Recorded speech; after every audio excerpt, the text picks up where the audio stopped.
अस्सलाम वालेकुम क्लास। उम्मीद करता हूँ कि आप सारे के सारे खैर खैरियत से होंगे और अल्हम्दुलिल्लाह अब तक अपने घर पे नेस्ट की तैयारी कर रहे होंगे। तो आज की क्लास में हम इंशाल्लाह नेस्ट के टॉप 10 मशहूर तरीन एमसीक्यूज को डिस्कस करेंगे और साथ ही साथ इस एक सिंगल एमसीक्यूज से कितने मल्टीपल एमसीक्यूज बन सकते हैं वो भी इंशाल्लाह आज की क्लास में हम लोग डील करेंगे। तो मेरा नाम है Abdul Muiz. Okay, so without any delay let's start the topic. Question number 1। Question number 1 में बेसिकली आपको वाली बात कही जा रही है कि two projectiles are projected with same magnitude of velocity v but making different angles horizontal. The angle of projection of one is pi by 3 and its maximum height is y। The maximum height by the other stone with pi by 6 as angle of projection is. यानी कि वो simple अल्फाज में आपकी वाली बात कह रहे हैं कि भाई हमारे पास दो प्रोजेक्टाइल्स हैं, ठीक है।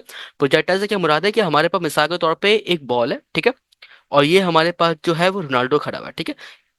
ये कौन है? ये हमारे पास रोनाल्डो है। अब क्या हुआ कि इस रोनाल्डो ने ना क्या करा, इस फुटबॉल को किक मार दी। क्या हुआ? इस फुटबॉल को रोनाल्डो ने किक मार दी। जब रोनाल्डो ने इस फुटबॉल को किक मार दी तो आपके पास ये बॉल ऐसे ऐसे जाएगी और यूं आगे गिर जाएगी, ठीक है।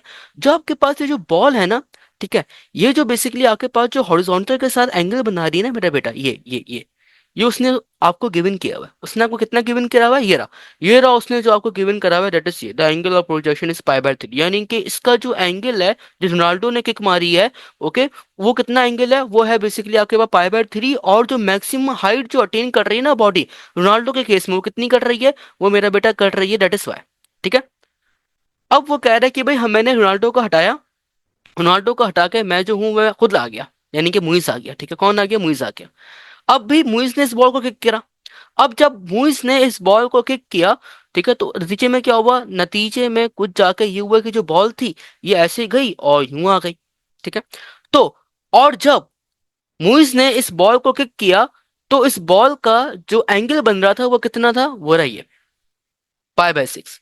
तो आपने बस ये बताना है कि मुइज के केस में आपके पास जो मैक्सिमम हाइट होगी, ठीक है, वो कितनी होगी। बस वो आपसे वाली बात पूछ रहे हैं। तो यानी क्या क्वेश्चन में मैक्सिमम हाइट का जिक्र आ गया और क्वेश्चन में इस चीज का भी जिक्र आ गया कि ये आपके पास प्रोजेक्टाइल मोशन से लिया गया है। तो इसका मतलब ये है कि आपके पास मैक्सिमम हाइट का फॉर्मूला लगाना ही लगाना है, जो कि बेसिकली हमारे पास होता है, that is H equals to V not square sine square theta upon 2g। बस अब हम लोग क्या करें, इस फॉर्मूले से बेसिकली हम लोग जो है वो मैक्सिमम हाइट की जो वैल्यू है वो निकाल सकते हैं। लेकिन मसला क्या है कि मुइज के केस में जो उसने जो वेलोसिटी गिवन करी हुई है वो उसने कुछ नहीं करी हुई। मुइज के केस में जो है उसने वेलोसिटी गिवन नहीं की हुई। तो हम क्या करेंगे, हम रोनाल्डो के केस से वेलोसिटी की वैल्यू निकाल लेंगे एंड देन उस वेलोसिटी को यहाँ पे पुट कर लेंगे, ओके, एंड देन हमारा क्वेश्चन सॉल्व हो जाएगा। लेकिन ये काफी जो है वो आपके पास एक तवील मेथड है। क्यों ना मैं एक काम करूं, मुझे वाली बात जो है वो यहाँ से नजर आ रही है कि हमारे पास जो ये हाइट है, हमारे पास जो हाइट है वो साइन थीटा पर डिपेंड कर रही है, हाँ कि ना। हमारे पास जो हाइट है वो साइन थीटा पर डिपेंड कर रही है। यानी कि जो हाइट का रिलेशन है साइन थीटा के साथ वो कैसा है? एक तो वो स्क्वायर के साथ है और वो कैसा है? एक तो वो डायरेक्ट है। तो यानी कि मैं यहाँ से खुद अपना रिलेशन बना सकता हूँ। वो होगा मेरे पास that is h1 upon h2 equals to sine theta 1 का स्क्वायर अपॉन साइन थीटा 2 का स्क्वायर। ऐसा मैं कर सकता हूं। अब मुझे चाहिए यहां से h2 की वैल्यू, और h2 की वैल्यू जो है वो मुइस के केस में, h1 की वैल्यू जो है वो रोनाल्डो के केस में। सिमिलरली जो थीटा 1 है वो बेसिकली एंगल ऑफ प्रोजेक्शन है रोनाल्डो के केस में, और जो थीटा 2 है वो एंगल ऑफ प्रोजेक्शन है मुइस के केस में। तो मैं क्या कर रहा हूँ, मैं यहाँ से h2 की वैल्यू निकाल रहा हूँ। तो मेरे पास ये कुछ ना कुछ ऐसा बनता हुआ नजर आएगा, that is h2 equals to, ये बेटा मेरा बेटा इस साइन थीटा 2 को वहां भेज दें तो ये आपके पास बच जाएगा, that is h1 multiply by sine theta 2 का स्क्वायर, और ये साइन थीटा 1 को नीचे लिया है तो बन गया आपके पास डेट इज साइन थीटा 1 का स्क्वायर। अब मेरा बेटा ये जो आपको एंगल की वैल्यूज गिवन है ना मेरा बेटा, वो गिवन है आपके पास रेडियन में। अब इस एंगल की वैल्यूज को अगर आप रेडियन में सॉल्व करना चाहते हो तो आप बहुत आसानी सॉल्व कर लो। लेकिन अगर आप इस एंगल की वैल्यूज को अगर रेडियन में नहीं करना चाहते, आप जो है वो इस एंगल की वैल्यूज को डिग्री में सॉल्व करना चाहते हो, तो बेसिकली हमारे पास एक फॉर्मूला है जिसको बच्चे जो है रटा मारते हैं फर्स्ट ईयर में। वो क्या है? वो बेसिकली हमारे पास होता है that is 180 degree equals to pi radian. आपके पास जो 180 डिग्री है ना वो पाई रेडियन के बराबर है।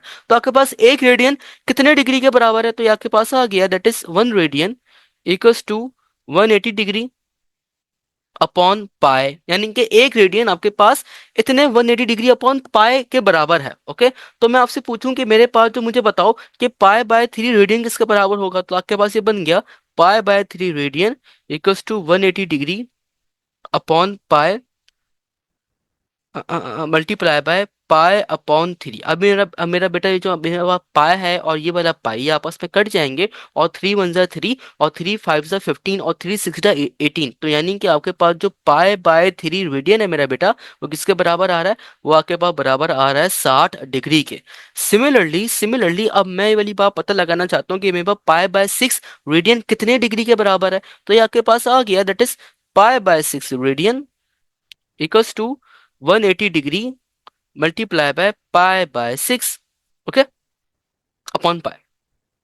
ठीक है, अब मेरा बेटा ये पाई पाई से जो है वो शादत पा जाएंगे, और 6 वन जा 6 और 6 थ्री जा 18, यानी कि आपके पास जो पाई बाय 6 रेडियन है, ओके, वो मेरा बेटा किसके बराबर है, वो मेरा बेटा बराबर है आपके पास 30 डिग्री के। तो इससे क्या बात समझ में आई, इससे वाली बात समझ में आई कि मेरे बेटा के आपके पास जो साइन थीटा टू जिसकी वैल्यू पाई बाय 6 थी, उसकी जगह पे हम लिखेंगे 30 डिग्री। ओके, और साइन थीटा वन जिसकी वैल्यू आपके पास पाई बाय 3 थी, उसकी जगह पे हम लिखेंगे 60 डिग्री। तो ये आपके पास आ गया, that is H2 equals to H1 multiply by sine theta two. Sine theta two की वैल्यू पाई बाय 6 है, और पाई बाय 6 आपके पास जो बराबर होता है वो 30 डिग्री के बराबर आता है, यानी कि आपके पास आ गया साइन 30 डिग्री। ठीक है, upon sine theta one. Sine theta one मेरा बेटा क्वेश्चन में देखो क्या है, साइन थीटा वन जो है वो क्वेश्चन में उसकी वैल्यू मेरे पास है पाई बाय 3 के बराबर, और जो पाई बाय 3 है मेरा बेटा वो आपके पास बराबर है डेट इज 60 डिग्री के। ओके, तो ये नीचे आ गया आपके पास दैट इज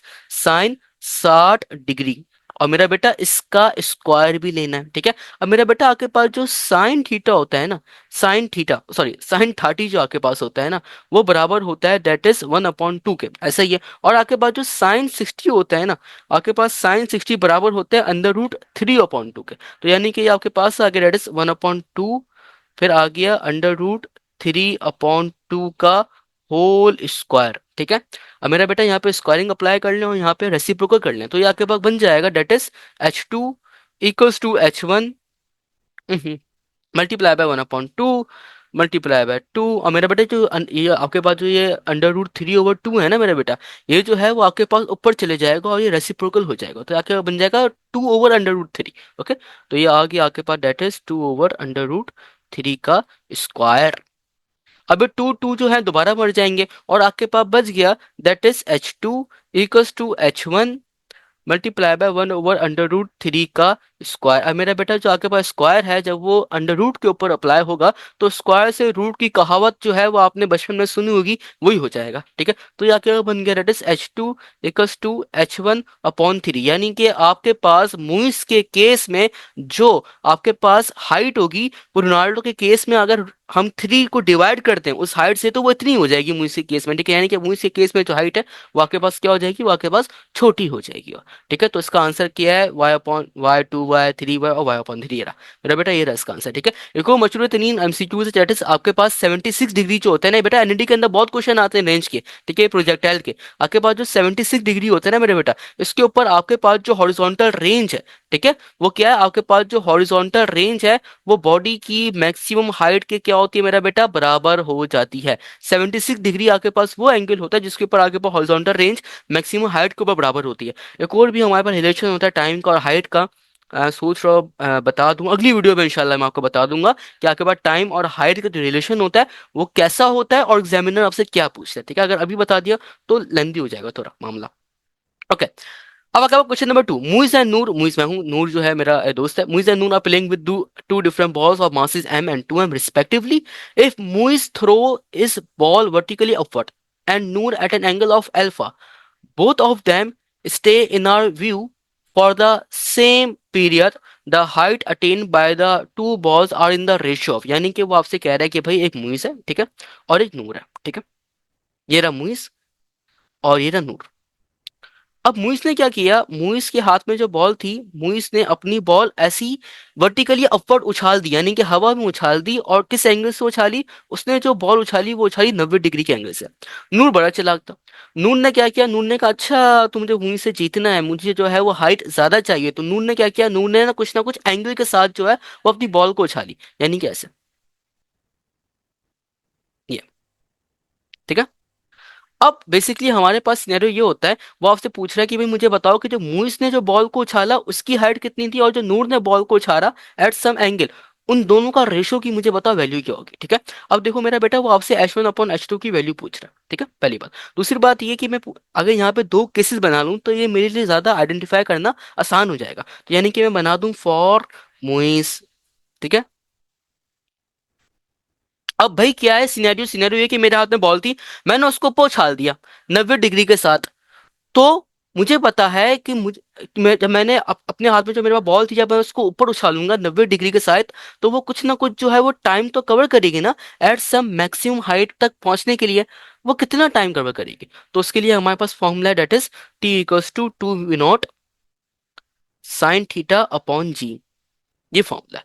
लेकिन सर ये जो फॉर्मूला है ये हमारे पास मोशन इन वन डायमेंशन का है। ठीक है, आप ये मोशन इन टू डायमेंशन में मोशन इन वन डायमेंशन को कहाँ ला रहे हैं मेरा बेटा, एक ही बात है। ठीक है, हमारे जो थ्योरी पढ़ते हैं ना, तो उसके अंदर बेसिकली हम लोग इस तरीके से क्वेश्चन सॉल्व कर सकते हैं। ठीक है। सो कहने की बात आपको मैं सिर्फ और सिर्फ ये वाली बात बता देता हूँ कि जब भी आपको सवाल में कोई भी चीज थ्रो हो रही है और एट सम एंगल के साथ थ्रो हो रही है, तो इसका मतलब ये है कि वो प्रोजेक्टाइल के मोशन के फॉर्मूलाज ही उसके अंदर अप्लाई होंगे, दोनों के दोनों केसेस के अंदर। ठीक है।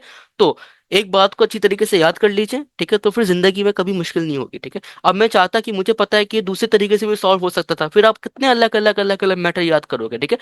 इसी वजह से स्टे ऑन योर कोर्स और वो पढ़ा जाए जो रेलेवेंट है। ठीक है, वैसे मैटर तो बहुत सारे हैं, अभी फर्स्ट इक्वेशन और मोशन से भी दोनों क्वेश्चन सॉल्व हो सकते हैं। ठीक है, लेकिन वो बहुत तवील हो जाएगा। ठीक है, और वो बहुत कंफ्यूजन हो जाएगा। ठीक है, तो इसी वजह से मैं आपको एक ट्रिक बता देता हूँ कि जब भी आपके पास कोई भी जो बॉल है या कोई भी जो चीज है, यानी कि जो मैं हूं, अगर मुझे भी थ्रो किया जाएगा एट सम एंगल के साथ, तो वहां पर रेंज के और प्रोजेक्टाइल के फॉर्मुलेज ही अप्लाई होंगे, 100% गारंटी। ठीक है।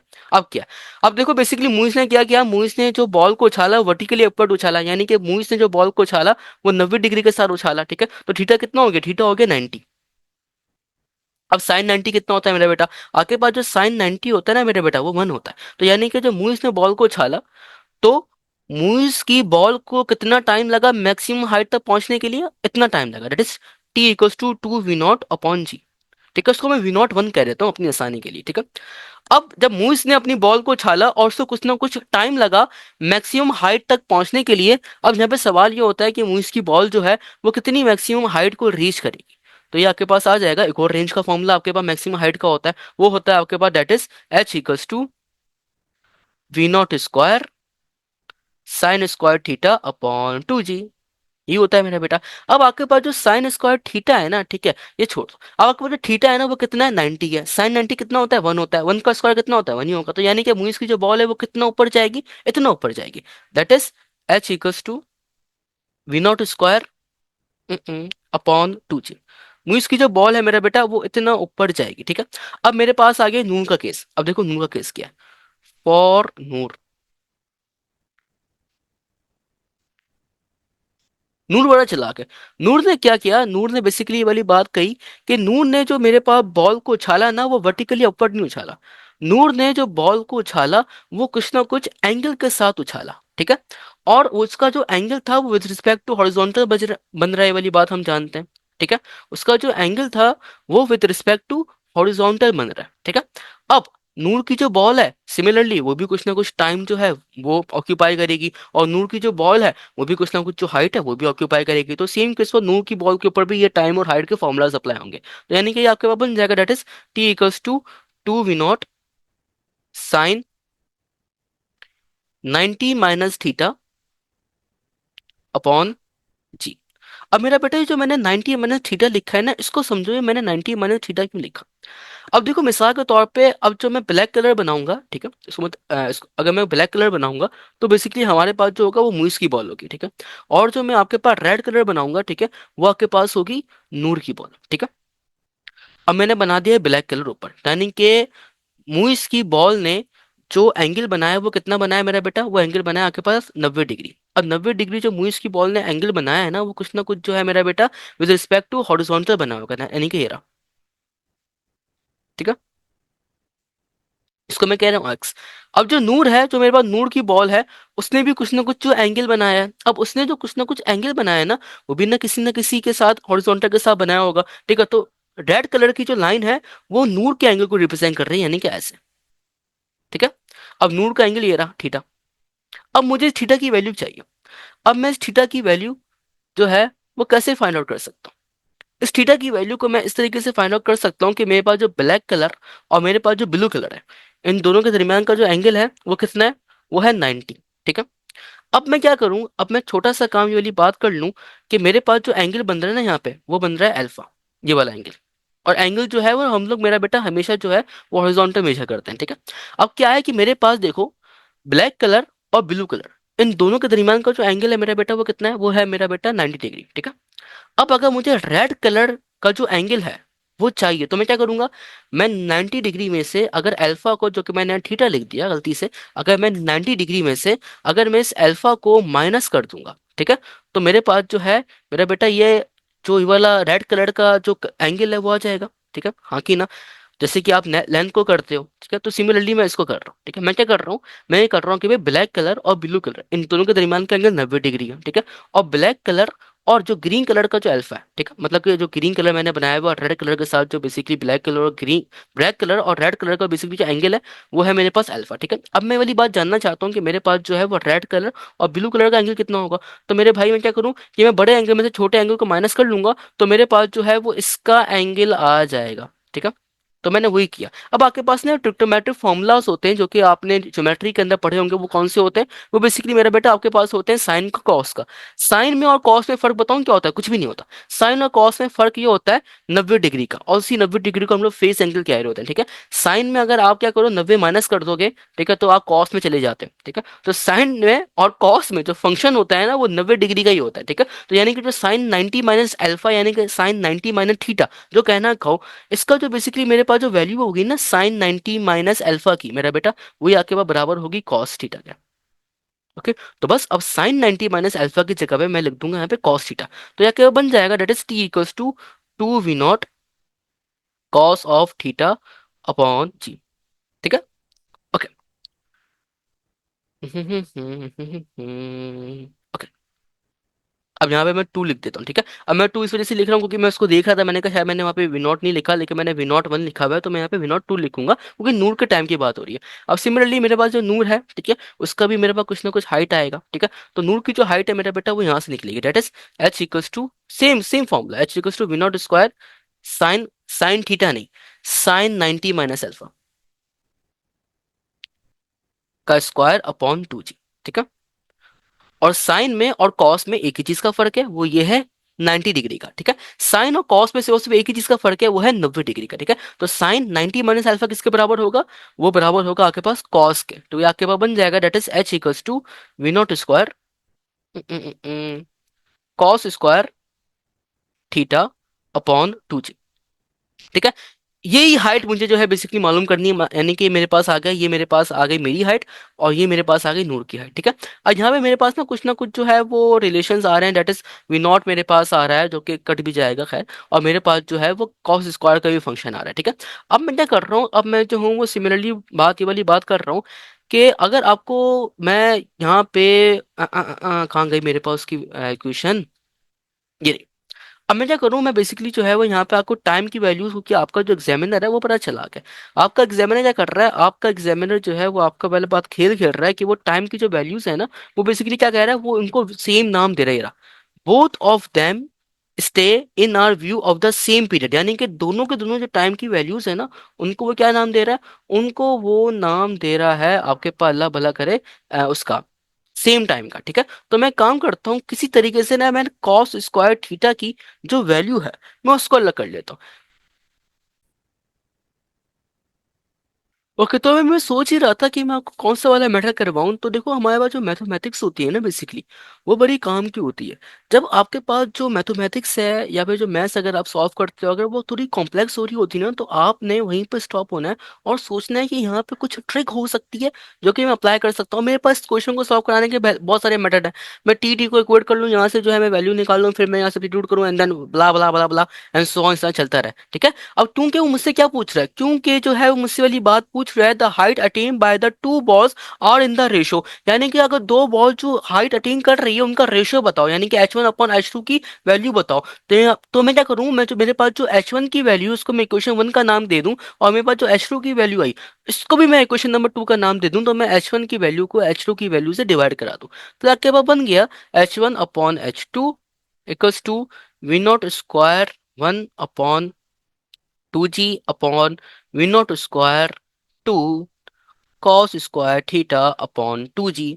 अब मेरा बेटा ये जो आपके पास ये V0 स्क्वायर जो नीचे आ रहे हैं ना, रेसिप्रोकल होकर ऊपर चले जाएंगे, और आपके पास बन जाएगा H1/H2 equals to V0 1 square upon 2g multiply by 2g upon V0 2 square cos square theta, ठीक है। यहाँ पे आके 2, अब मेरा बेटा 2g और 2g जो है आपस में मर जाएंगे, और ये आपके पास आ गया H1/H2 equals to V0 1 square upon V0 2 square cos of theta.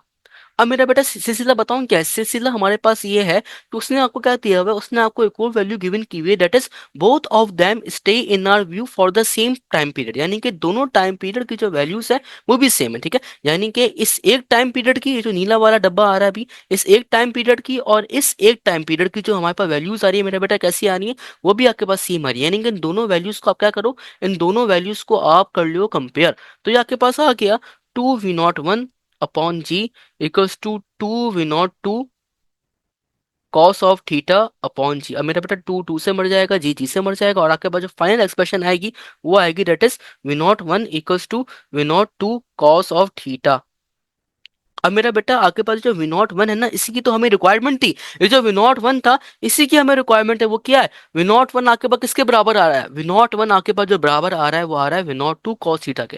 यानी कि आके बन जाएगा H1/H2 equals to V0 2 square cos square theta. Oh sorry, यहाँ पे स्क्वायर भी आएगा जो कि मैं खा गया पता नहीं कहाँ पे, ठीक है। और यहाँ पे हाँ सही चल रहा था बाकी सब कुछ। तो V0 2 square cos square theta upon V0 2 square और कॉस स्क्वायर थीटा। अब मेरा बेटा ये दोनों जो है आपस में मर जाएंगे, और आपके पास जो आंसर आएगा वो आएगा, that is H1/H2 equals to 1। यानी कि H1/H2 का जो रेशियो आएगा वो कितना आएगा, वो 1 के बराबर आएगा। इसका मतलब कि कोई जीता बीता कोई भी नहीं है, ठीक है। जीता कौन है, जीता कोई भी नहीं है, ठीक है। जीता नस का पेपर है। Okay, now question number 2। अब देखो क्वेश्चन नंबर 3 में बेसिकली बात कही जा रही है, a particle starts from rest, its acceleration and time graph are shown below. The maximum speed of the particle. मेरा बेटा पहले तो वाली बात पता हो, ये ग्राफ क्या कह रहा है। देखो आपके पास ना ग्राफ को समझने के लिए दो बड़ी इंपॉर्टेंट चीज है। कौन कौन सी? एक चीज आपके पास कहला रही होती है एरिया, और एक चीज आपके पास कहला रहा होता है स्लोप। ओके, अब आपके पास देखो एरिया क्या होता है। अब आपके पास the area under acceleration and time graph, ठीक है। यानी कि the area under acceleration and time graph जो होता है ना मेरा बेटा, वो आपको दे रहा होता है वेलोसिटी, ठीक है। एंड सिमिलरली आपके पास the area under velocity and time graph ना मेरा बेटा, वो आपको दे रहा होता है डिस्प्लेसमेंट। ओके, ये बहुत इंपॉर्टेंट की बात बात है। और ये जो एनईडी के अंदर जो मेरा बेटा बेताशा क्वेश्चन इसके अंदर आए हैं, एनईडी का पेपर जब मैंने दिया था 2023 के अंदर, तो एक क्वेश्चन मेरा ग्राफ का लाजमी देते हैं एनईडी वाले। एनईडी वाले एक क्वेश्चन ग्राफ का लाजमी आपको देंगे, ठीक है। मैं दोबारा रिपीट करता हूँ, the area under acceleration and time graph it is known as velocity, the area under velocity and time graph it is known as displacement, the area under displacement and time graph नहीं, इतना नहीं होता, ठीक है। खैर, slope. अब slope क्या है, स्लोप बेसिकली हमारे पास होता है कि m equals to y2 minus y1/x2 - x1, यानी कि हमारा जो ग्राफ है कितना राइज है कितना रन है, ठीक है। आपके पास the slope of displacement time graph वो क्या बताता है, वो आपको बताता है velocity. Okay, and similarly the slope of velocity time graph ये क्या बताता है, ये आपको बताता है एक्सीलरेशन। एंड सिमिलरली आपके पास the slope of acceleration time graph ये क्या बताता है, ये आपको बताता है जर्क। जर्क बेसिकली आपके पास एक ऐसी प्रॉपर्टी होती है कि लगने वाली जो फोर्स है, ठीक है, उसको वो 2 टाइम्स या 3 टाइम्स जो है वो ज्यादा कर सकती है। ओके, अब सिमिलरली वो मुझसे क्या पूछ रहा है, मुझसे वो पूछ रहा है, पार्टिकल स्टार्ट फ्रॉम रेस्ट, इसका मतलब ये इनिशियल वेलोसिटी 0 है, its acceleration and time graph are shown below, the maximum speed of the particle. मेरा बेटा उसने आपको एक्सीलरेशन और टाइम का ग्राफ दिया हुआ है और वो पूछ क्या रहा है, वो पूछ आपसे रहा है that is velocity. Okay, so the area under velocity and time graph it is known as आपके पास velocity, sorry the area under acceleration and time graph it is known as velocity. Okay, जज्बाती होने में मैं पता नहीं कहाँ से क्या निकल जाता हूँ, तो मैं ही चाहता हूँ मैं कूल ही रहूँ, ठीक है। So the area under acceleration and time graph it is known as velocity. अब मेरा बेटा जो ग्राफ की आपको शक्लें दिखाई देंगी ना, वो हमेशा दो या तीन शक्लें दिखाई देंगी। ये वाली बात आप याद कर लो और अभी से समझ लो। आपके पास जो ग्राफ की शक्लें दिखाई देंगी ना, वो दो से तीन होंगी। पहली शक्ल कौन सी होगी मेरा बेटा, बेटा पहली शक्ल होगी आपके पास जो ग्राफ होगा ना, वो होगा आपके पास दैट इज स्क्वायर शेप का, ठीक है, या रेक्टेंगल भी हो सकता है, लेकिन एरिया सबका अलग अलग निकलेगा। खैर, यूजुअली रेक्टेंगल तो आता वाता नहीं है इतना, हम लोग स्क्वायर को ज्यादा यूजुअली डील करते हैं। तो पहली शक्ल आपके पास कौन सी होगी, पहली शक्ल जो आपके पास होगी ना मेरे बेटा, वो आपके पास होगी दैट इज स्क्वायर या रेक्टेंगल की। जो दूसरी शक्ल होगी ना मेरे बेटा, वो आपके पास आ रही होगी ट्राइंगल की। और जो तीसरी शक्ल होगी ना मेरा बेटा, वो सर्कल की अगर आ जाए तो आ जाए, वरना यूजुअली सर्कल नहीं आता, ठीक है। सो अब आपके पास जो स्क्वायर या रेक्टेंगल का एरिया कैसे निकालते हैं, स्क्वायर और रेक्टेंगल का एरिया निकालने का जो फॉर्मूला है वो कॉमन है। वो क्या है, वो आपके पास है that is A equals to length multiply by breadth. यानी कि अगर आप लेंथ को मल्टीप्लाई कर दें ब्रेथ से, तो आपके पास क्या आ जाएगा, वो आपके पास आ जाएगा एरिया।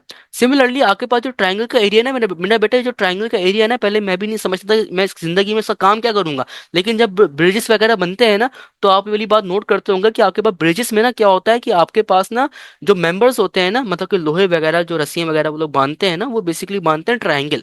ओके, ट्राइंगल इस वजह से बांधते हैं ताकि ट्राइंगल की जो वेट डिस्ट्रीब्यूशन होती है ना, वो सेंटर में नहीं होती, आगे पीछे होती है। खैर वो अलग अलग बात हो जाएगी, ठीक है, वो हमारी इंजीनियरिंग की बात है।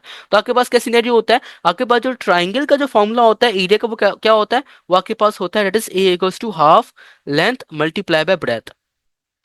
ओके, बस हो गया क्वेश्चन सॉल्व। ये एक्सीलरेशन टाइम ग्राफ जो है, ठीक है, ये आपको कैसी शक्ल नजर आ रही है, कोई ये ना बोले सर ये तो मेरी शक्ल है, ठीक है। सो ये जो एक्सीलरेशन टाइम ग्राफ है, आपको कैसी शक्ल नजर आ रही है, ये आपको ट्रायंगल नजर आ रहा है। और एक्सीलरेशन टाइम ग्राफ का आपके पास जो एरिया होता है वो क्या बताता है, वही तो वेलोसिटी बताता है। यानी कि इसके अंदर वेलोसिटी छुपी हुई है, यानी कि इसके अंदर जो वेलोसिटी है वो छुपी हुई है। और इसके अंदर वेलोसिटी निकलेगी कैसे, इसके अंदर जो आपके पास वेलोसिटी निकलेगी वो ऐसी निकलेगी कि अगर मैं इसकी लेंथ को इसकी ब्रेथ से मल्टीप्लाई कर दूंगा, तो आपके पास जो है वो इसकी वेलोसिटी निकल जाएगी। ओके, तो बस हो गया क्वेश्चन सॉल्व। यानी कि velocity equals to half length multiply by breadth. अब लेंथ किसको भी कह लो, ब्रेथ किसको भी कह लो, इट डजंट मैटर, ठीक है। मैं इसको लेंथ कह रहा हूँ, ठीक है। ये मेरे पास जो 10 है, ये मेरे पास लेंथ है, ठीक है। और ये मेरे पास जो 11 है मेरा बेटा, ये क्या है, ये मेरे पास जो है वो आ रही है दैट इज ब्रेथ, ठीक है। अब ये आपके पास जो ये L2 है और ये आपके पास L1 है, और सिमिलरली ये आपके पास क्या है, ये भी बेसिकली आपके पास जो है B1 है, ठीक है। तो आपके पास कैसे निकलेगा, आपके पास जो लेंथ है वो इस तरीके से निकलेगी that is L2 minus L1 multiply by B2 minus B1। अब भाई किसी को भी आप लेंथ कह लो, किसी को भी ब्रेथ कह लो, ठीक है, बस ये फॉर्मूला अप्लाई करना है हमेशा। ओके, तो V equals to half L2। अब मेरा बेटा L2 की क्या वैल्यू, L2 की वैल्यू आ रही है 10, 10 माइनस जीरो। B2 की क्या वैल्यू है, B2 की वैल्यू आ रही है 11, 11 माइनस जीरो, ठीक है। तो 10 माइनस जीरो 10, 11 माइनस जीरो 11, तो आ गया आपके पास 1/2 multiply by 10 multiply by 11। Sir आपने इतनी लंबी करी, हमें तो ये वाली बात बताई गई है कि आप क्या करो, दो वैल्यूज आपको गिवन होंगी, आप डायरेक्ट पुट करो आंसर आ जाएगा। नहीं बेटा, बेटा ऐसा नहीं है, हर केस के अंदर ऐसा नहीं है, ठीक है। कभी कभी ना आपका एग्जामिनर बहुत चालाक होता है ना, कभी कभी कुछ और वैल्यू दे देगा ना, तो फिर आपको ना कभी कभी आपका एग्जामिनर क्या करता है, आपका जो एग्जामिनर है वो ऐसा हो सकता है कि वो ओरिजिन से ग्राफ चलाए ना, ठीक है, वो थोड़ा आगे से चला ले, फिर क्या करोगे, ठीक है। खैर वो अलग बात है। तो आपके पास क्या सिनेरियो होगा, ये आपके पास बन गया 2 1 जा 2 और 2 5 जा 10 और 11 5 जा कितना होगा, 11 5 जा आपके पास बराबर होगा 55 के। यानी कि आपके पास जो वेलोसिटी है वो कितनी आ रही होगी, आपके पास जो वेलोसिटी है वो आ रही होगी 55 मीटर पर second. That is option number B, ठीक है। Now question number 4, question number 4 basically आपको कह रहा है कि when two bodies move toward each other with a constant speed, the distance between them decreases at a rate of 6 metre पर second. If the moves in the same direction with the same speed, the distance between them increases at a rate of 4 metre पर second. Their velocities are. अब मेरा बेटा आपके पास ना एक topic होता है, वो उस टॉपिक को बेसिकली हम लोग कह रहे होते हैं रिलेटिव वेलोसिटी।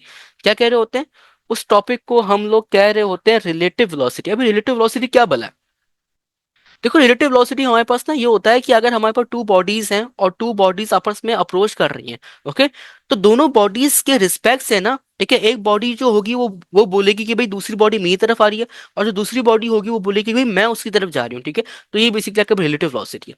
अब आपके पास जो रिलेटिव वेलोसिटी का जनरल फॉर्मूला है ना मेरे बेटा, वो होता ही है, जनरल फॉर्मूला वो होता है that is V1 minus V2 हमेशा। V1 माइनस V2, ये आपके पास जनरल फॉर्मूला है। ठीक है, अब सर ये हमें कैसे पता चलेगा?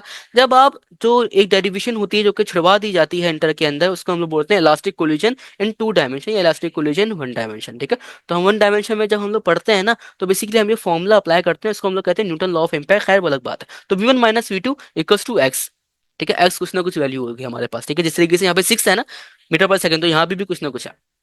अब आपके पास कह रहा है कि आपके पास पहले केस में कह रहा है कि the distance when two bodies move towards each other, यानी कि आपके पास अगर ये बॉडी है, ये एक बॉडी आपके पास सीधे हाथ पे जा रही है और एक बॉडी आपके पास उल्टे हाथ पे जा रही है। अब दो बॉडीज आपस में एक दूसरे के करीब आ रही हैं, तो एक बॉडी सीधे हाथ पर है, यानी कि आगे पास जो बॉडी ए है वो सीधे हाथ पर है। ठीक है, और जो बॉडी बी है वो आपके पास उल्टे हाथ पर है। ऐसा ही है, सबको नजर आ रहा है? ओके। अब सीधे हाथ की डायरेक्शन आपके पास होती है पॉजिटिव, उल्टे हाथ की डायरेक्शन आपके पास होती है नेगेटिव। ओके, तो यहाँ पे आपके पास जो रिलेटिव वेलोसिटी ऑफ अप्रोच होगा ना, वो बेसिकली आपके पास बन जाएगा, डेट इज V1 माइनस का ब्रैकेट माइनस का V2 इक्वल्स टू 6, क्योंकि मेरा बेटा उसने आपको वाली बात कही भी है। ठीक है, ओके। माइनस माइनस क्या होगा? माइनस माइनस आपके पास प्लस हो जाएगा, यानी कि आपके पास आ गया V1 plus V2 equals to 6। ये आ गया क्वेश्चन नंबर अल्फा। ओके, दोबारा सुनो। रिलेटिव वेलोसिटी का जनरल फॉर्मूला क्या है? V1 minus V2। सर हमें कैसे पता चलेगा?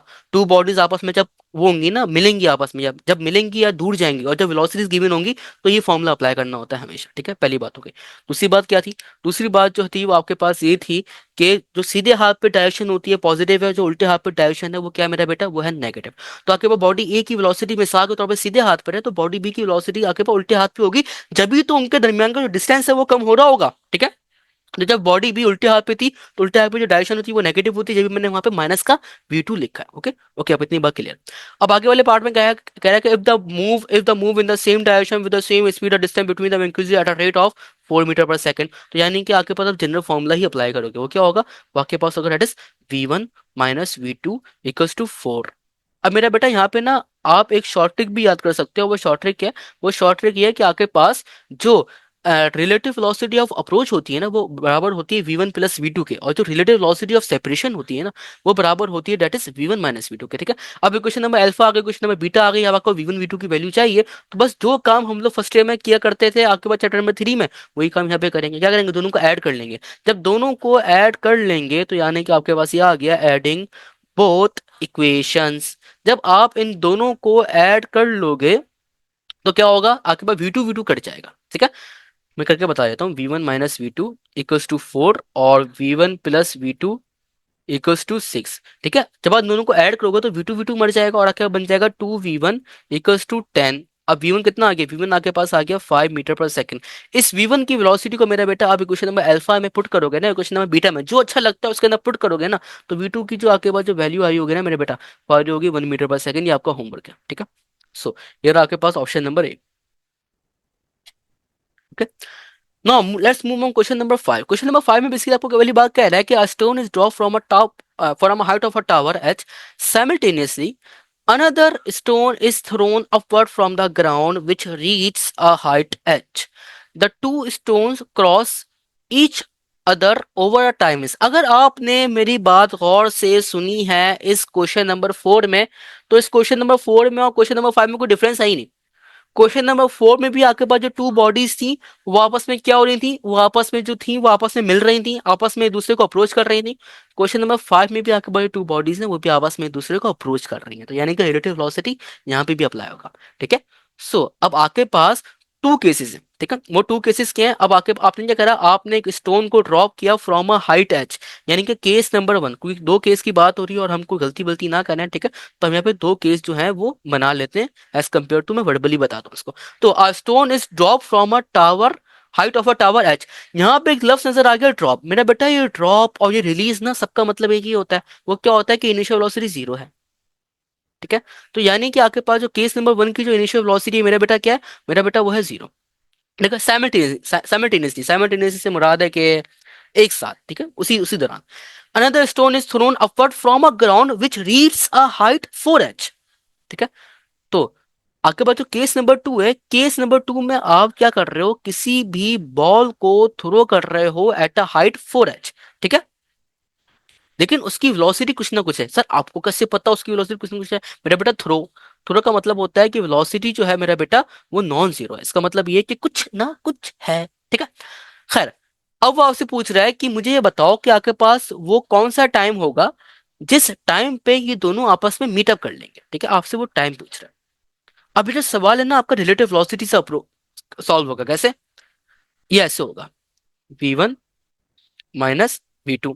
अब आपके पास एक बॉल ऊपर आ रही है, एक बॉल नीचे आ रही है, ये रहा, मैं अभी बताता हूँ। देखो यहाँ के पास टावर है, इस टावर के ऊपर मैं खड़ा हुआ, यानी कि मुइस, मेरे हाथ में क्या है मेरा बेटा, मेरे हाथ में बॉल है। ठीक है, मैंने क्या करा, मैंने इस बॉल को नीचे यूं ड्रॉप कर दिया। ठीक है, और यहाँ पे एक और बंदा है, मिसाल के तौर पे यहाँ पे जो बंदा है वो सर हाशिम है। ठीक है, ये कौन है, सर हाशिम है। और सर हाशिम ने भी क्या करा, सर हाशिम ने भी यहाँ से बॉल को ऊपर थ्रो कर दिया। ठीक है, तो बेसिकली आपने क्या करना है, आपने बेसिकली वो इनका मीटअप टाइम बताना है कि किस टाइम में जो है वो आपके पास एक दूसरे को मीटअप कर लेंगे। ठीक है, यानी कि v1 minus V two equals to कुछ ना कुछ। ओके, अब एक बॉल जो कि मैंने ड्रॉप करी है वो नीचे आ रही है, जो सर हाशिम ने बॉल ड्रॉप करी है वो ऊपर जा रही है। ठीक है, ऐसा ही है। ओके, अब ऊपर जो बॉल जाती है वो मेरे पास क्या होती है, वो मेरे पास होती है डेट इज पॉजिटिव, क्योंकि ऊपर डायरेक्शन पॉजिटिव है। और जो बॉल नीचे आती है वो मेरे पास होती है नेगेटिव, क्योंकि नीचे वाली डायरेक्शन नेगेटिव होती है। ठीक है, तो यानी कि ये आपके पास बन जाएगा डेट इज सर हाशिम की बॉल v2 है, मेरी बॉल v1 है, तो ये बन गया v2 माइनस वी वन। अब क्योंकि मेरी जो बॉल है वो नीचे आ रही है, तो मेरी v1 के साथ क्या लगेगा, माइनस लगेगा। सर माइनस क्यों लगा रहे हैं, ड्यू टू डायरेक्शन मेरा बेटा। ठीक है, तो ये आ गया that is v2 minus minus plus v1। ठीक है, ये मेरे पास रिलेटिव वेलोसिटी है। क्या है मेरा बेटा, ये मेरे पास रिलेटिव वेलोसिटी ऑफ अप्रोच है। देख रहे हो इस एक कॉन्सेप्ट से कितने कॉन्सेप्ट जुड़े हुए हैं। ठीक है, सो आप बस इंशाल्लाह अगर मेरी लेक्चर भी ले लोगे ना, तो आपको डिटेल का भी इंशाल्लाह इसमें थोड़ा थोड़ा जो है मैं कह सकता हूँ कि 60 to 70% जो है वो जरूर कवर होगा। ठीक है, क्योंकि मैं कोई चीज छुड़वाता नहीं। ओके, तो v2 प्लस वी वन हो गया। अब मेरा बेटा मैं क्यों ना एक काम करूं कि मैं मेरे पास जो अपनी वेलोसिटी है जो कि मैंने बॉल को दी है मैं वो भी कैलकुलेट कर लूं, और जो मेरे पास जो सर हाशिम ने बॉल को वेलोसिटी दी है वो भी हम कैलकुलेट कर लें। तो हम बात कर रहे हैं केस नंबर 2 की, आपके पास वेलोसिटी की। अब केस नंबर 2 की आपके पास जो वेलोसिटी है वो कैसे कैलकुलेट होगी, वो कैलकुलेट होगी by the help of second equation, third equation. तो क्या आपके पास बनेगा that is 2gh equals to V F square. ये वो वेलोसिटी आएगी जो सर हाशिम ने बॉल को ऊपर ड्रॉप थ्रो किया। ठीक है, अब सिनेरियो ये बेसिकली हमारे पास कि यहाँ पे दोनों में से एक वेलोसिटी जो है वो आपके पास कैसी होगी, वो होगी जीरो। ठीक है, अब किसी को भी कर लो भाई, आपकी मर्जी। लेकिन इसका अगर कॉन्सेप्ट समझना है, कॉन्सेप्ट समझने की बात ये है कि भाई हमारे पास जो बॉल है वो अपनी मैक्सिमम हाइट के ऊपर जा ही नहीं रही। हमारे पास जो बॉल है अगर वो अपनी मैक्सिमम हाइट के ऊपर जा नहीं रही तो इनिशियल वेलोसिटी जीरो नहीं होगी। इसका मतलब ये कि जो फाइनल वेलोसिटी है मेरा बेटा वो कैसी होगी, वो जीरो हो जाएगी। ठीक है, क्यों, क्योंकि हमारे पास जो बॉडी है वो अपनी मैक्सिमम हाइट पे जा ही नहीं रही। हम तो बॉल का जो मीटर मालूम कर रहे हैं वो सर हाशिम की बॉल का जो है वो मैक्सिमम हाइट पे जा ही नहीं रही। ठीक है, तो उससे पहले पहले हम लोग जो है वो उसका मीटर मालूम कर रहे हैं। तो ये आपके पास आ गया 2gh इक्वल्स टू माइनस का वी आई स्क्वायर। अब मेरा बेटा आपके पास एक चीज होती है जिसको आप लोग कह रहे होते हैं acceleration due to gravity. Acceleration due to gravity जो है is always acting towards downward, और डाउनवर्ड डायरेक्शन कैसी होती है, नेगेटिव होती है। तभी जो है मैंने यहाँ पे माइनस का जी लगा दिया। ठीक है, माइनस लगा दिया, तो ये जो माइनस है और ये माइनस आपस में कट जाएंगे, और ये आपके पास आ गया 2gh equals to V I square. ठीक है, ये सराशिम की बॉल की वेलोसिटी है। अब एश की कितनी वैल्यू है सराशिम की, एश की जो वैल्यू है सराशिम की मेरा बेटा वो है 4h, यानी कि एश की जगह पे 4h पुट कर लो, तो आपके पास आ गया 2gh multiply by 4h equals to V I square. ठीक है, 4 2 सा कितना होगा मेरा बेटा, 4 2 सा आपके पास बराबर होगा 8 के, यानी कि 8gh equals to V I square. ठीक है, स्क्वायर रूट लेना चाहे ले लें, चलो स्क्वायर रूट ले लें, तो आपके पास आ जाएगा that is V I equals to under root 8g है। ये सर हाशिम की वेलोसिटी है। ठीक है, अब मेरी वेलोसिटी भी हम क्यों ना कैलकुलेट कर लें भाई। मेरी वेलोसिटी कितनी है, मेरी जो वेलोसिटी है initial velocity, I set about the initial velocity, मेरी जो वेलोसिटी है इनिशियल वेलोसिटी कितनी है, वो है जीरो। शाबाश, ठीक है, सो बस इनिशियल वेलोसिटी मेरी आई है वो कितनी आई है, मेरी जो इनिशियल वेलोसिटी आई जो मैं नीले कलर से लिख रहा हूँ मेरा बेटा वो आई है दैट इज जीरो। ठीक है, अब मेरी जो वेलोसिटी थी वो थी v1, सर हाशिम की वेलोसिटी थी v2। बस ये रिलेटिव वेलोसिटी अप्रोच में पुट कर लो, तो आपके पास बन जाएगा that is under root 8gh। Direct नहीं करते, इसको मैसे कर देते हैं that is v2 plus V one. Sir Hashim की बॉल की वेलोसिटी v2 है और मेरी बॉल की वेलोसिटी v1 है। ठीक है, तो ये v2 सर हाशिम की बॉल की वेलोसिटी आ गया आपके पास अंडर रूट 8gh, और v1 मेरी बॉल की वेलोसिटी जो कि है जीरो। ठीक है, तो अंडर रूट 8gh प्लस का जीरो 8gh, तो ये आपके पास आ गया अंडर रूट 8gh। ओके, हो, अब बेसिकली क्या है हमारे पास, अब यहाँ पे छोटी सी चीज यहाँ पे आपके पास ये है कि ये जो आपके पास रिलेटिव वेलोसिटी है ना, रिलेटिव वेलोसिटी आपके पास अप्रोच है, ठीक है। अब आपके पास एक फॉर्मूला होता है जिसको हम लोग कह रहे होते हैं, that is velocity equals to distance over time, ठीक है। अब हमें टाइम ही तो मालूम चाहिए, टाइम ही तो हमने पता करना है, ठीक है। तो बस हम velocity equals to distance over time से यहाँ पे हम लोग जो है वो टाइम मालूम कर लेंगे। तो ये आपके पास आ गया time equals to distance upon velocity. मेरा बेटा वेलोसिटी की जो आपके पास वैल्यू है ना मेरा बेटा, वो कितनी आ रही है, वो आपके पास आ रही है √8 g h, ठीक है। और ये जो एस है ना मेरा बेटा, ये एस इक्वेट हो जाएगा एच के साथ। अब सर ये आप जो एस है इसको इक्वेट क्यों कर रहे हैं एच के साथ, क्योंकि मेरा बेटा आपके पास जो बॉल हाइट है ना टावर की, वो कितनी है, टावर की जो हाइट है वो एच है।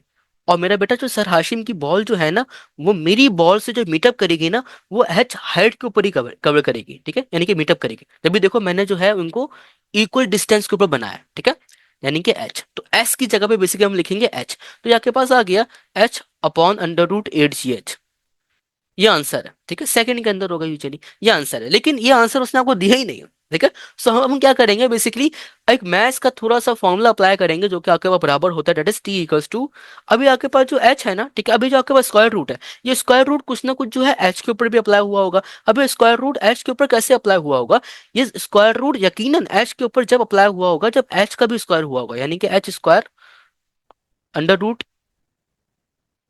√8 g h। और ये मेरे पास सॉरी सॉरी, इसको अगर मैं ऐसे बना लूं, बन जाएगा आपके पास 8 g h √h², ठीक है। अब ये जो आपके पास ये जो एच स्क्वायर है, ठीक है, ये और ये आपस में जो है कैंसिल हो जाएंगे और आपके पास बन जाएगा दैट इज h/8g। बस ये आपके पास टाइम की वैल्यू है। तो h/8g का है, h/8g का ये रहा। तो ये रहा आपके पास राइट आंसर, ठीक है। Now question number 6, question number 6 में बेसिकली आपको वाली बात कही जा रही है कि the speed with which a ball should be thrown so that bounce 10 metres high. तो एच की जो वैल्यू है मेरा बेटा वो कितनी है, वो मेरा बेटा वो आपको गिवन है 10 मीटर, ठीक है। So that its original level assuming no energy loss in striking the ground. अब आपके पास ना इलास्टिक कोलिजन बेसिकली होता है। कोलिजन क्या होता है कि दो बॉडीज आपस में कोलाइड कर जाए, वो कोलिजन है, नहीं मेरा बेटा ऐसा नहीं है। कोलिजन बेसिकली आपके पास ये होता है कि अगर टू बॉडीज हैं और वो आपस में कोलाइड करें, ठीक है, जब वो आपस में कोलाइड करती है ना, तो वो आपस में एक दूसरे के ऊपर फोर्स जो है वो इंटरसेक्ट करती है, यानी कि फोर्स एक दूसरे के ऊपर अप्लाई करती है। तो इसी प्रॉपर्टी को हम लोग कह रहे होते हैं कोलिजन। कोलिजन के टू बड़ी टाइप्स हैं, one is elastic collision, other is in elastic collision. Elastic collision में काइनेटिक एनर्जी भी आपके पास कांस्टेंट है और मोमेंटम भी कांस्टेंट है, और इन इलास्टिक कोलिजन में आपके पास जो काइनेटिक एनर्जी कंजर्व नहीं है लेकिन मोमेंटम कंजर्व, ठीक है। तो यानी कि आपने जो मालूम करना है यहाँ पे मालूम करनी है वेलोसिटी, ठीक है।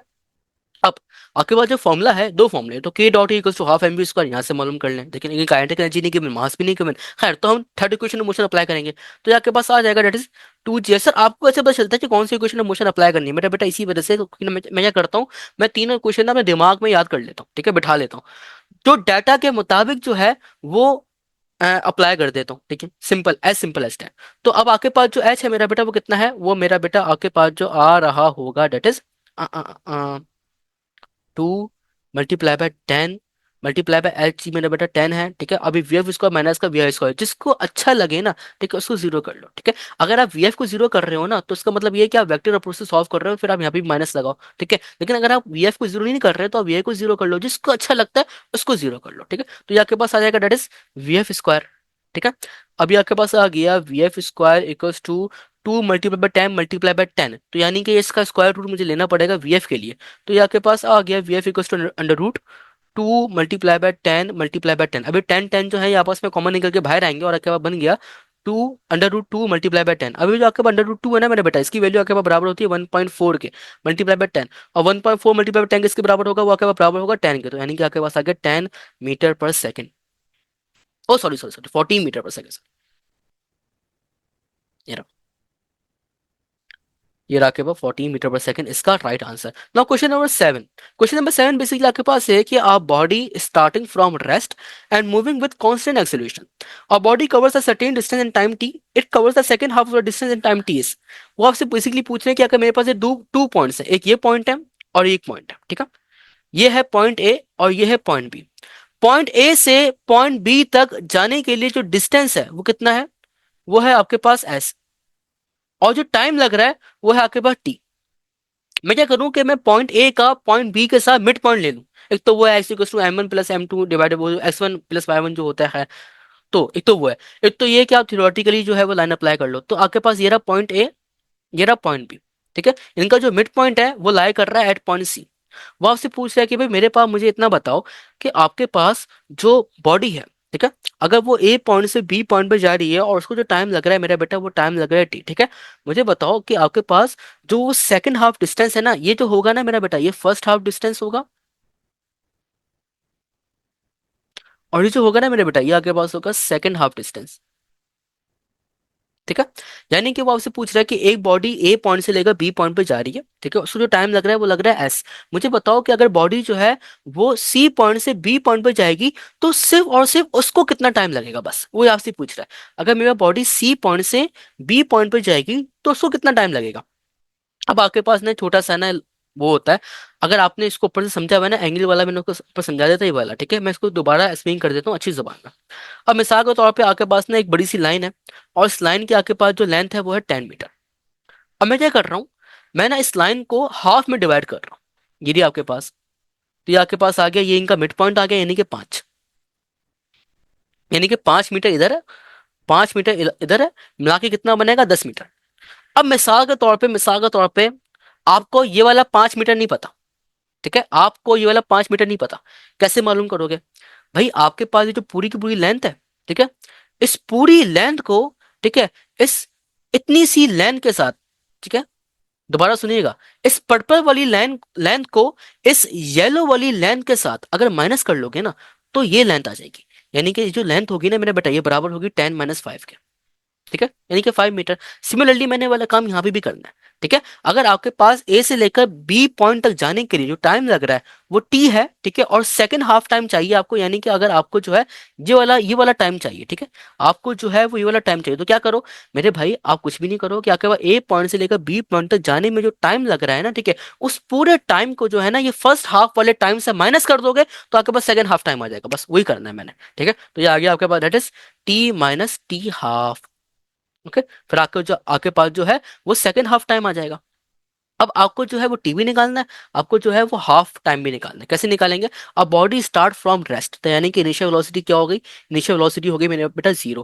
कांस्टेंट एक्सेलरेशन, अच्छा हम लोग एक्सेलरेशन कांस्टेंट ही रहेंगे, ठीक है, फिक्र करने की जरूरत नहीं, ठीक है। अब body cover certain distance time T, यानी कि अगर आपके पास कोई भी बॉडी जो है वो स्टार्ट हुई फ्रॉम 0 से, ठीक है, और वो जा रही है पता नहीं कितना, ठीक है, तो वो कितना डिस्टेंस कवर कर रही है, तो मैं वो डिस्टेंस कवर जो है वो मालूम कर रहा हूँ।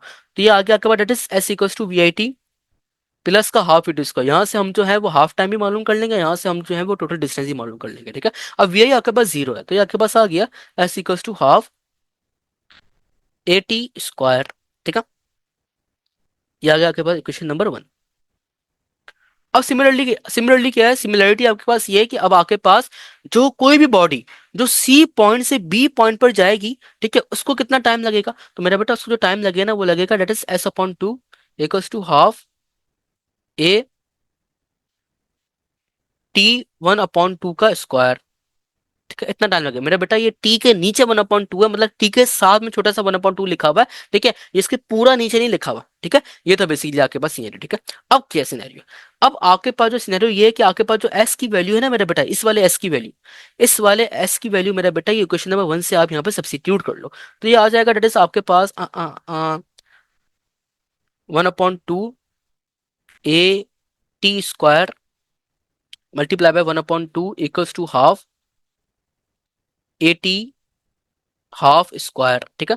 अब मेरा बेटा जो आपके पास 1/2 ये वाला ए है, और आपके पास ये जो 1/2 ये वाला ए, ये आपस में हो जाएंगे कैंसिल, और आपके पास बन गया डेट इज T² / 2 = T½ का स्क्वायर, ठीक है। अब आपको T² नहीं चाहिए, आपको T½ चाहिए, ठीक है। आप क्या करो, आप बेसिकली वाला काम ये करो कि आप यहाँ पे अंडर रूट ले लो, ठीक है। तो ये आपके पास आ गया that is under root on both side, या फिर रूट ऑन बोथ साइड, तो ये आपके पास आ गया डेट इज T/2 = T½ ठीक है, और ये अंडर रूट के अंदर आएगा। तो मेरा बेटा ये तो इक्वेशन आपके बन गई, ये तो मुझे इक्वेशन चाहिए थी, यानी कि आपके पास जो T½ यानी कि कोई भी बॉडी जो आपके पास हाफ टाइम तो कवर करेगी ना मेरे बेटा, वो कितना करेगी, वो आपके पास कवर करेगी डेट इज इनिशियल टाइम को अगर मैं डिवाइड कर दूं अंडर रूट से, तो आपके पास कोई भी जो बॉडी है, ठीक है, वो इतना हाफ टाइम जो है मेरा बेटा वो कवर कर रही होगी, ठीक है। तो मेरे बेटे जो आपके पास T½ की वैल्यू है ना, ठीक है, इसको डायरेक्ट उठा के जो है ना वो इस वाली इक्वेशन में, यानी कि क्वेश्चन नंबर अल्फा में पुट करो, तो ये आपके पास आ गया डेट इज T - का T½ ठीक है, टी हाफ की वैल्यू कितनी है, टी हाफ की वैल्यू आपके पास T upon under root two, तो यानी कि आपके पास आ गया टी माइनस का T upon under root two. T को कॉमन निकालने हैं, तो आपका बन जाएगा T bracket one minus one over under root two metre पर सेकेंड।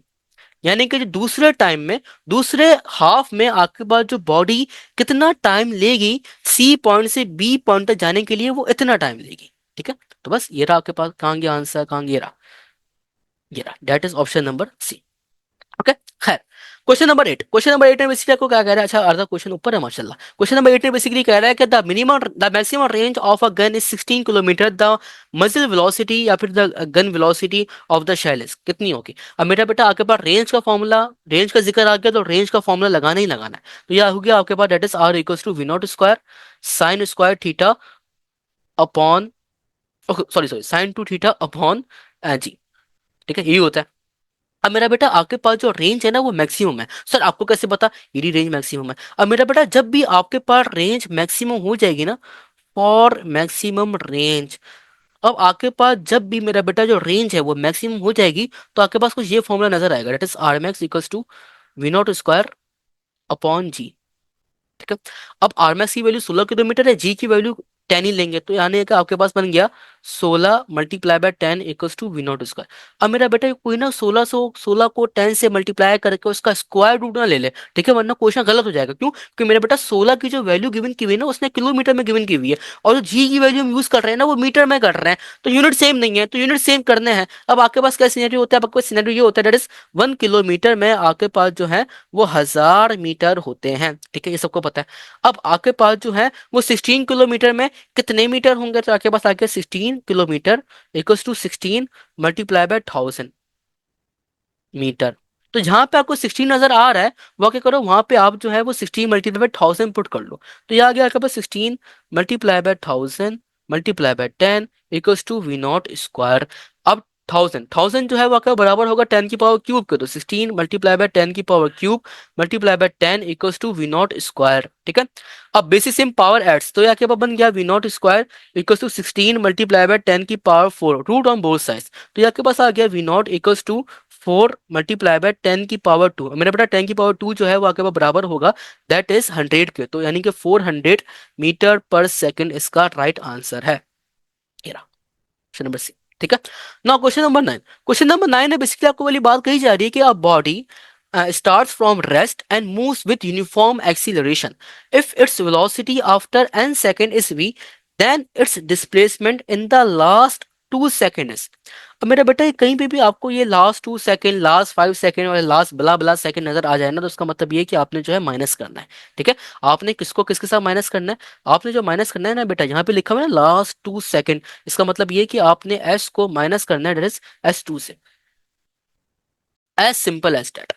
एक और चीज होती है जिसको हम लोग कह रहे होते हैं डिस्टेंस कवर्ड इन 5 सेकंड। अगर आपने अपनी बोर्ड की बुक्स उठाई हैं कभी ना कभी, तो वहां पे ना आपको एक चीज लिखी हुई नजर आएगी, distance covered in 5th second.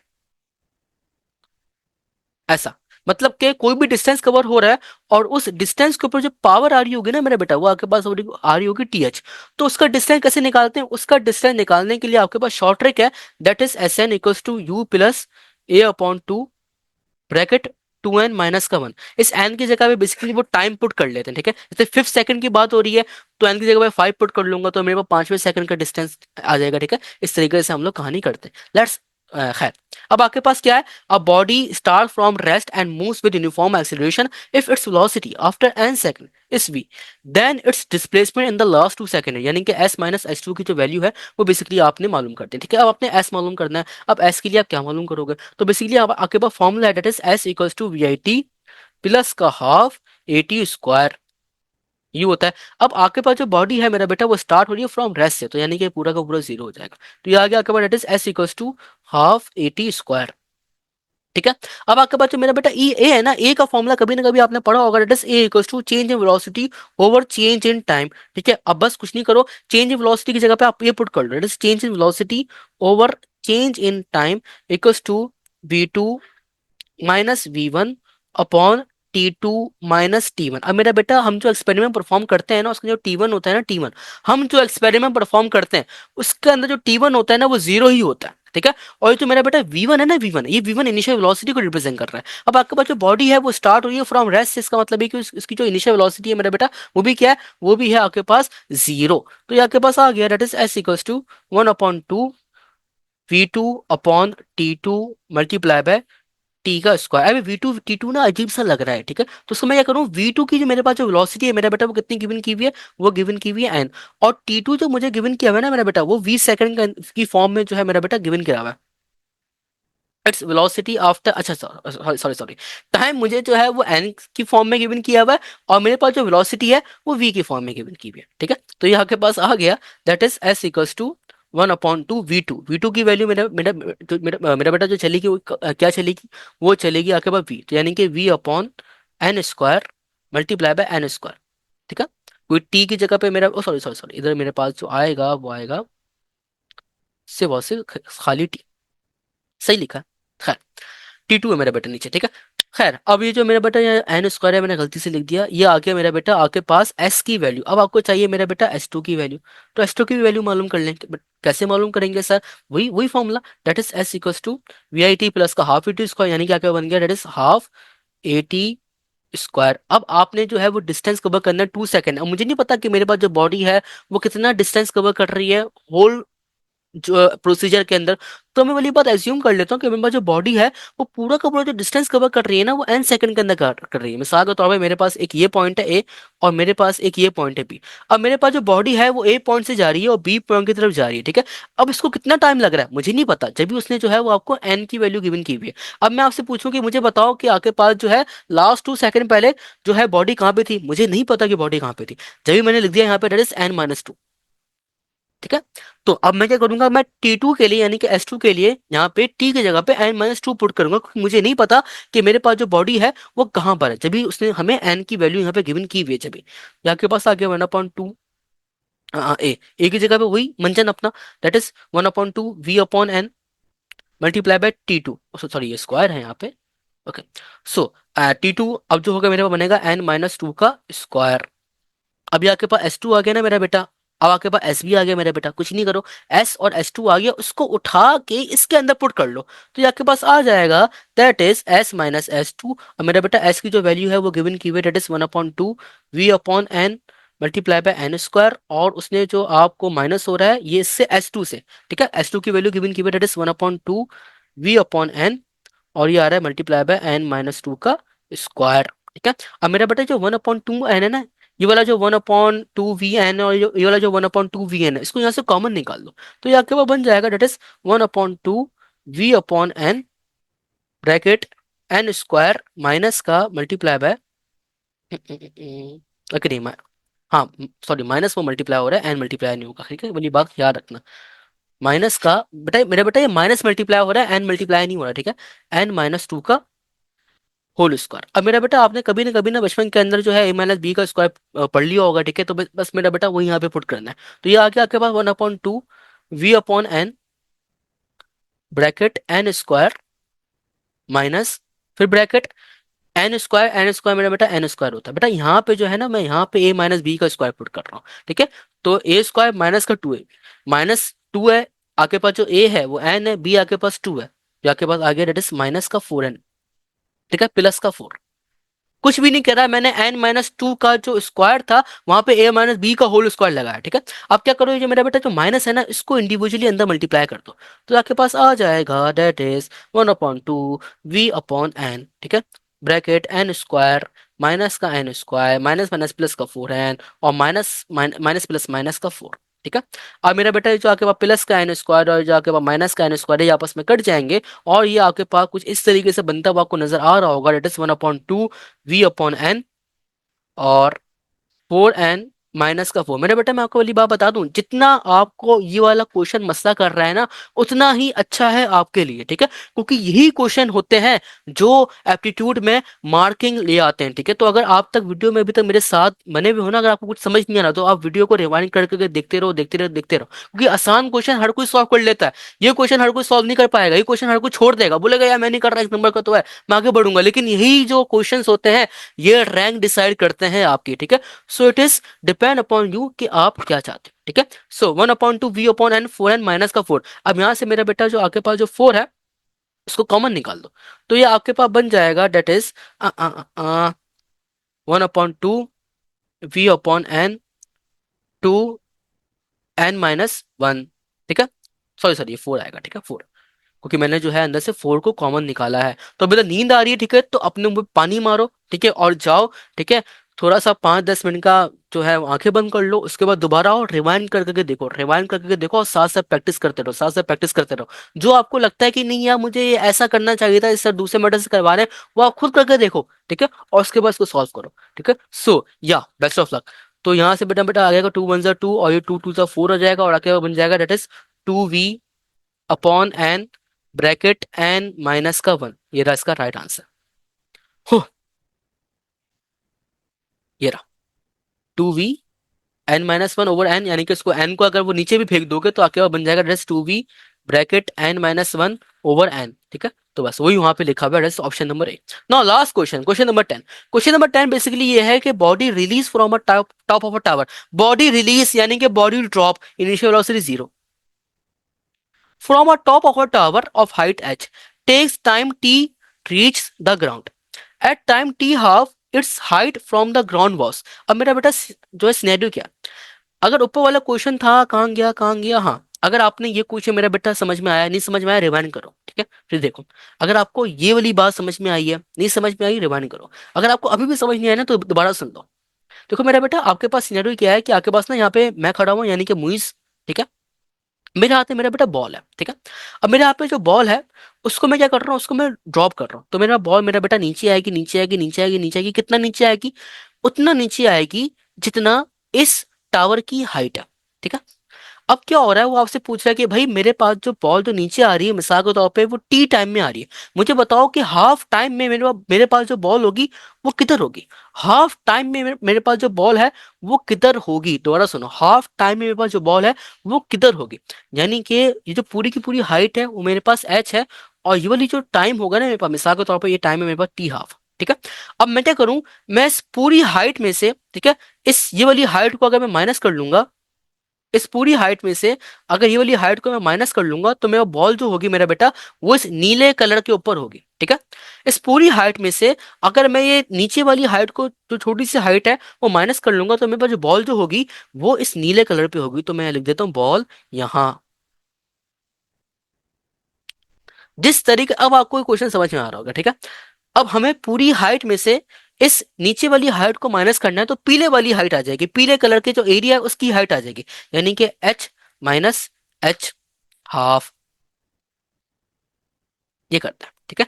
तो बस जो मैंने ऊपर किया है ये वही नीचे करना है, ठीक है। बस कुछ भी मुश्किल नहीं होता, ठीक है। बस आप ना तो क्वेश्चन को देख के ना बोलते हो, क्वेश्चन हो गया, क्वेश्चन आ गया, नहीं ऐसा नहीं, ठीक है। क्वेश्चन को समझो, क्वेश्चन से बात करो, जो क्वेश्चन में गिवन है वो लिखो, उसके बात करो, ठीक है। So H minus H half. अब आपके पास जो कोई भी जो बॉडी है वो कितना हाइट कवर करेगी वो हम सबको पता है, वो होगी बेसिकली हमारे पास एच, ठीक है। कोई भी जो बॉडी है मेरा बेटा वो एच ही हाइट कवर करेगी ना टी टाइम में, ठीक है। तो मैं इसको क्यों लिखूं बार बार, ठीक है। सो अब आपके पास एच हाफ कैसे निकलेगा, देखो आपको वाला फॉर्मूला पता है, H H equals to V I T minus का हाफ जी टी स्क्वायर, आपको वाला फॉर्मूला बाखूबी पता है, ठीक है।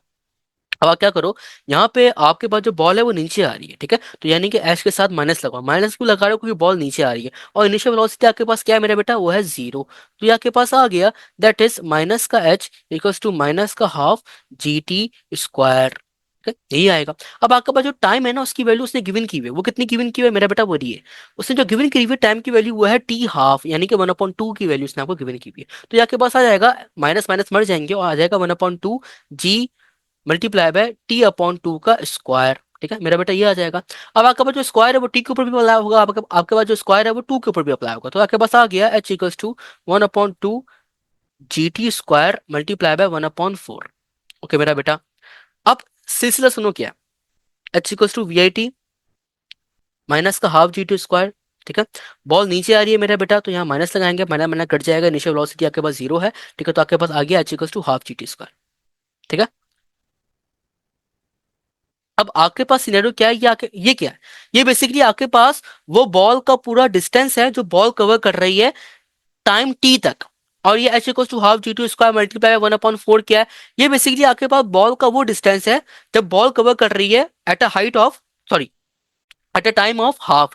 ठीक है, ये बॉल का वो डिस्टेंस है। तो ये आपके पास आ जाएगा, जहां पे आपको जो लिखा हुआ नजर आ रहा है H equal to half G two square, उसकी जगह पे आप एच पुट कर लो। तो आपके पास बन गया, that is H equal to, यानी कि H half equal to H upon 4। ठीक है, यानी कि आपको एच हाफ भी मिल गया, जिसको आप लोग एच टू कह रहे थे, खैर इसको मैं एच टू ही कह लेता हूँ, जिसको आप एच टू कह रहे थे या एच हाफ जो अच्छा लगता है वो कह रहे थे। ठीक है, वो आ गया, एच टू आपको हो गया, या सॉरी एच हाफ ही कह रहे थे। ठीक है, मैं सही था, एच हाफ कह रहे थे इसको। ठीक है, एच हाफ आ गया, एच आ गया, दोनों को माइनस करेंगे, बॉल टी अपॉन 2 सेकंड में कहां पर होगी उसकी हाइट मालूम हो जाएगी। ठीक है, तो ये होगी आपके पास, that is H minus H half. H की कितनी वैल्यू मेरा बेटा, एच की वैल्यू एच ही नहीं लिखेंगे पूरा खोल के। ठीक है, तो बस एच माइनस का एच हाफ कितना है, एच हाफ है मेरे पास एच अपॉन 4। अब मेरा बेटा एलसीएम ले लेंगे, नीचे से नीचे मल्टीप्लाई करेंगे एंड देन क्रॉस मल्टीप्लाई करेंगे, तो आपके पास आ गया 4 एच माइनस का एच। 4 एच माइनस एच कितना होगा मेरा बेटा, 4 एच माइनस एच आपके पास बराबर होगा 3 एच के, तो ये आ गया 3 एच अपॉन 4। ठीक है, सो ये रहा। दिस इज ऑल अबाउट के नस के पेपर में टॉप 10 मशहूर तरीन एमसीक्यूज। मेरा बेटा मुझे पता है कि क्वेश्चन जो थे वो थोड़े कॉम्प्लेक्स हैं, मुझे पता है मेरा बेटा जो क्वेश्चंस हैं, ठीक है, वो थोड़े ट्रिकी हैं, लेकिन बेटा यही जो क्वेश्चंस होते हैं, यही क्वेश्चंस आपकी रैंकिंग डिसाइड करते हैं। यही कोई क्वेश्चंस है वो आपकी डिजायर्ड फील्ड को लेकर आते हैं। ठीक है, बस थोड़ी सी हिम्मत करके, थोड़ी सी जुस्तजू करके, ठीक है, थोड़ा सा पेशेंस रख के अगर सीख लोगे तो इंशाल्लाह रैंक आ जाएगी, इंशाल्लाह नस के अंदर जो है वो डिजायर्ड फील्ड में चले जाओगे। मुझे बड़ी खुशी होती है कि मेरा जो बच्चा है, ठीक है, जब वो जाता है तो मुझे बताता है सर मैं जो हूँ वो एनडी करने चला गया, सर मैं जो हूँ आपने मुझे पढ़ाया था सर, मैं जो हूँ वो कराची यूनिवर्सिटी के अंदर यूबीआईटी करने चला गया। यह सिलसिला बेसिकली हमारे पास होता है। ठीक है, तो बस यही 2-3 क्वेश्चन होते हैं जो कि आपकी जो रैंक है मेरा बेटा वो डिसाइड करते हैं। ठीक है, सो या दिस इज ऑल अबाउट, और आज के लिए इतना ही। ठीक है, इंशाल्लाह मिलते हैं नेक्स्ट वीडियो में। ठीक है, till then keep learning and keep exploring. ठीक है, जज़ाकल्लाह, अल्लाह हाफिज।